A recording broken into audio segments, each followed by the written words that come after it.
You're listening to Texas Tech Public Media. I'm senior reporter Sarah Self-Walbrick. He's run for Senate. He's run in a presidential primary. Now Beto O'Rourke is running for governor of Texas. The former El Paso congressman joins us in the studio to talk about issues that matter to Texans in the western part of the state. Democratic Texas gubernatorial candidate Beto O'Rourke, thank you for joining us. Sarah, it's a pleasure to be with you. Thanks for having me. All right. There are practically countless hot button issues in the state right now. I want to start with divisive politics. If elected, how would you work to reunite Texans? I'm going to make sure that we focus on the big things that bring us together. Jobs, and making sure that we have more high-paying, high-skill, high-value jobs in the South Plains, in cities like Lubbock and Amarillo and Plainview, but also the surrounding rural counties. Critically important if we're going to make sure that we get ahead. Number two, focusing on public education. And by that, I mean supporting the public educators who make it possible. Those are classroom teachers, but they're also the counselors, the nurses, the librarians who are under attack right now, and everyone else who dedicates their lives to those kids who are our future. Let's make sure that they are paid enough so that they don't have to take a second or a third job. Let's listen to them when they tell us the resources that they need in the classroom and how they can best deliver instruction for those kids so that we have the best outcomes. That can unite Republicans and Democrats. And then one more issue, and this one seems to be a no-brainer across the political spectrum, and that is to expand Medicaid.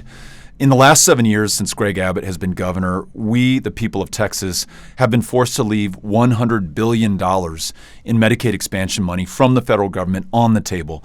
That could come to Lubbock, it could come to Crosby and Hale and Lynn and Hockley and so many other communities and counties around this state to hire more providers, to keep rural hospitals and clinics open, and to deliver care to people who need it, whether it's those who can't afford medication for diabetes or curable cancer treatment or the flu right now, but also those with bipolar, clinical depression, schizophrenia, who are unable to get mental health care access to the point that our county jails have become the largest provider of mental health care services in the state of Texas. That is immoral, it's unconscionable, and it's unacceptable to me. And I think it's unacceptable to us as Texans, whether we're Republicans or Democrats. So jobs, great schools, and making sure that you can see a doctor. Those are unifying big picture issues that can bring the people of this state together. And we're going to get back to some of those issues during this interview. I want to talk about gun laws next, though. How would you like to see those change? It's interesting. You know, so many of us have grown up with an appreciation for the use of firearms and the responsibility that comes with it. I'm no different. My great-uncle Raymond O'Rourke was the captain at the El Paso County Jail. And as a sheriff's deputy, he prided himself on his marksmanship. And he taught me and my sisters how to shoot and the responsibility that comes with owning a firearm. Let's bring that long, proud history of responsible gun ownership to bear when it comes to our gun laws and gun safety in this state. In other words, let's make sure that we're protecting the Second Amendment, but that we're doing a better job of protecting the lives of those around us. So ideas like universal background checks, broadly popular regardless of party, both with gun owners and non-gun owners alike. Extreme risk protection orders when someone poses a danger to themselves or someone in their lives. Let's make sure that we're intervening in time. What we don't need is what the governor has just done, which was to sign a permitless carry bill into law that allows any Texan without a background check or training to carry a loaded gun in public. Police chiefs, sheriffs, law enforcement begged the governor not to do this. He did so anyway, and it is going to make us less safe at a time of rising violent crime and during a gubernatorial administration where the clearance rate for violent crimes like rape and murder has dropped from 70% when Greg Abbott first took office to 50% today. So we are Texans. We can lead on this issue. We can protect the Second Amendment and do a better job of protecting the people in our lives. Another continuous debate in the state right now is how to best fight COVID-19. What's your plan to handle the ongoing pandemic? At a minimum, the governor should get out of the way. You know, we used to pride ourselves in Texas on this idea of local control, that local county judges and mayors and school board trustees and the people in these communities know best how to take care of one another. This governor has literally prevented local communities from doing just that. And I'll give you an example. Right here in Lubbock, I believe the Lubbock ISD is now suing the governor because he has prevented the Head Start program from protecting the lives of those 3 and 4 and 5-year-old kids who are in their care. He literally will not let them wear masks in those classrooms. And Sarah, that's part of the reason that Texas has led the nation in the rate of childhood COVID mortality. In other words, more kids are dying of COVID in Texas than they are in any other state. And it's because of these anti-science, anti-public health policies of the governor. So let's allow local leaders to do their jobs. And I think if we do that, we start to see much better outcomes. And the 74,000 who have died of COVID so far, we're going to make sure that we do not add to those numbers going forward. We can't talk about coronavirus without talking about healthcare. In our part of the state, that conversation includes the rural healthcare crisis. We've seen a string of rural hospital closures in recent years. What solutions do you have for that specific problem? In fact, since Greg Abbott has been governor, we've seen 24 rural hospitals close their doors. That means that our fellow Texans in some cases are driving hundreds of miles, many hours, to be able to see a provider. It makes it much harder to keep young people or to attract families to these communities when they can't count on going to a hospital or even a clinic anymore. Expanding Medicaid and bringing the tens of billions of dollars to our state and to these rural communities at a time that the federal government is willing to pay 95 cents on the dollar for the cost of expansion makes a world of sense to all of us. And as I listen to our fellow Texans who live in rural communities, they're telling me they need this. It will be a lifeline to ensure that their communities are still viable going forward. So if we want to attract the providers, keep the hospitals and clinics open, and connect more people to the care that they need, we've got to expand Medicaid in Texas. Other industries are, of course, struggling as well. As the economy recovers from the effects of the pandemic, how would you, if elected, help businesses and encourage development, specifically in our part of the state? Well, Lubbock just joined ERCOT. And as we know, this past February, ERCOT literally could not keep the power on, despite the fact that we are here in the energy capital of North America. And so much of the energy upon which we depend originates in West Texas. In fact, I'm headed to Midland and Odessa after this interview, where we get so much of what we need to fuel this nation. So we've got to have a dependable grid. And to do that, we've got to weatherize every aspect of the grid, including, importantly, the gas supply, which was a major contributing factor to the power outages that we saw in February. You cannot attract and keep businesses in Texas if you cannot depend on the electricity working and the lights going on when you flick the switch. Number two, we've got to get away from these extremist fringe policies. This abortion ban or reproductive health care ban or this vigilante law that allows any American to try to cash in on a $10,000 bounty on any Texas woman who chooses to make her own decisions about her own life, her own health care, and her own future is literally driving businesses away from this state.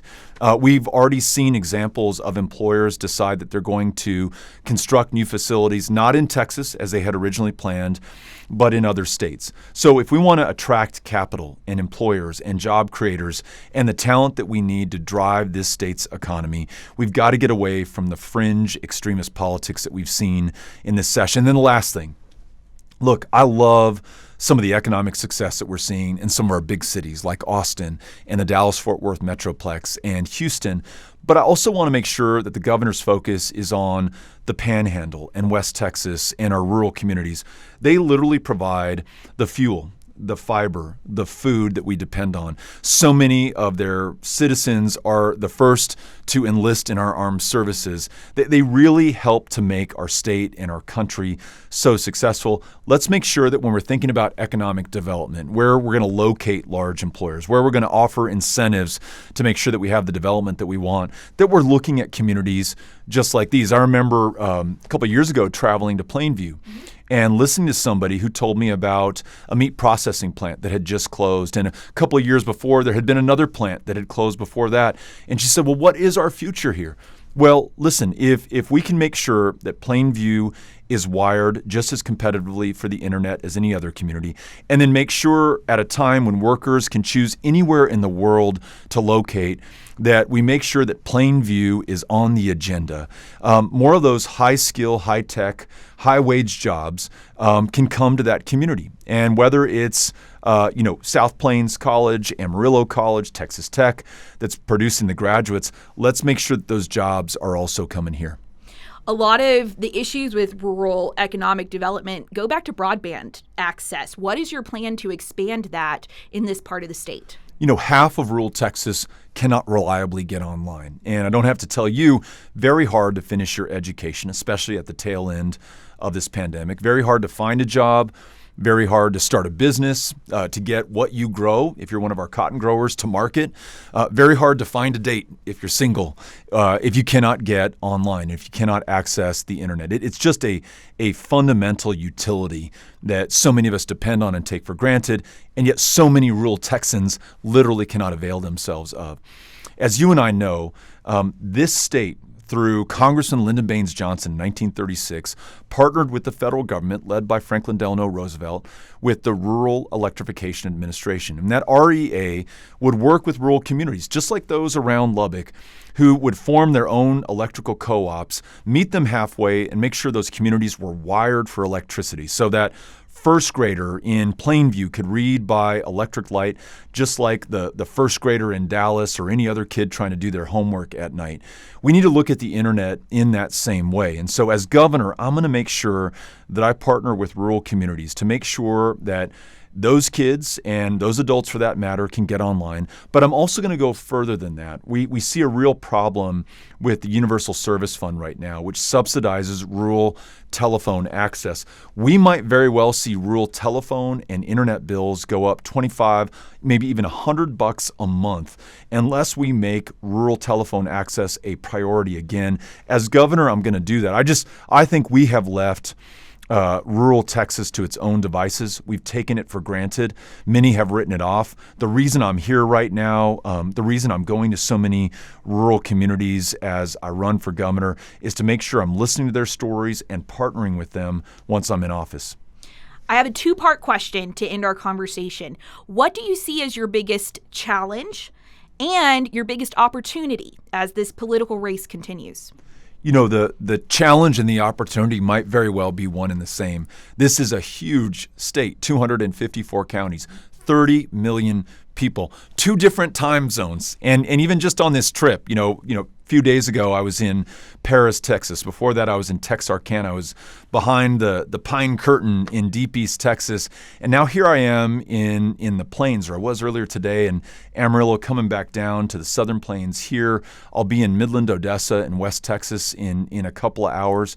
Just reaching every part of this state is such a challenge logistically and in terms of time and effort. But it's also the greatest opportunity because there are so many Texans who feel like they have been counted out or left behind or no longer included in the conversation because people literally do not show up for them. It's not as easy to get to Lubbock as it is to Houston and to Dallas. And that's why you find so many statewide candidates spending so much time in Dallas and Houston and not coming to Lubbock or to other communities that are a little bit further away from our major transportation hubs.